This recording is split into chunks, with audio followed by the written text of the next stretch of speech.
De nouvelles naissances ont eu lieu à Marineland, cette fois du côté des requins. Ils ne mesurent pour l'instant qu'une trentaine de centimètres, 9 bébés requins gris, 5 femelles et 4 mâles.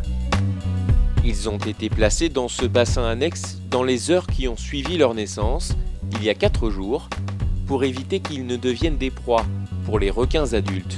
Dès qu'on voit que la mise bas a eu lieu, c'est souvent la nuit ou le matin très tôt, on intervient le plus rapidement possible.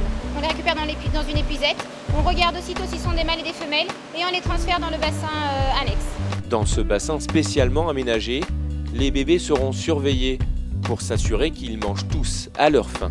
Ils sont nourris quand même 4 fois par jour et à chaque nourrissage, bien sûr, l'idée c'est de contrôler et d'identifier ceux qui mangent et ceux qui ne mangent pas. Mais l'idée c'est que quand même dans les 3 premiers jours, c'est d'avoir déclenché l'alimentation.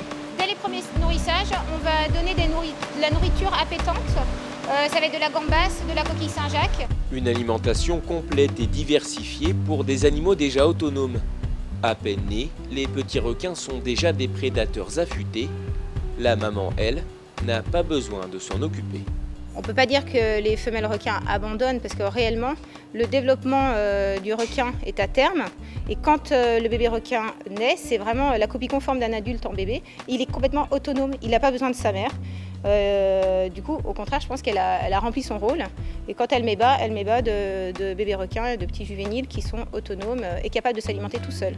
Ces naissances sont le fruit de plusieurs années de travail, durant lesquelles les équipes de Marineland ont étudié le métabolisme de ces animaux marins. L'influence de la température, par exemple, s'est révélée être une clé pour comprendre et provoquer l'accouplement du requin. Ce sont des animaux à sang froid, donc leur température corporelle est complètement tributaire de la température de l'environnement dans lequel ils évoluent. Du coup, effectivement, la température a un réel effet sur le métabolisme des animaux. Donc nous, on varie la température, alors de 2 à 3 degrés, mais pas plus, entre la période d'accouplement, la période de gestation et la période de mise bas.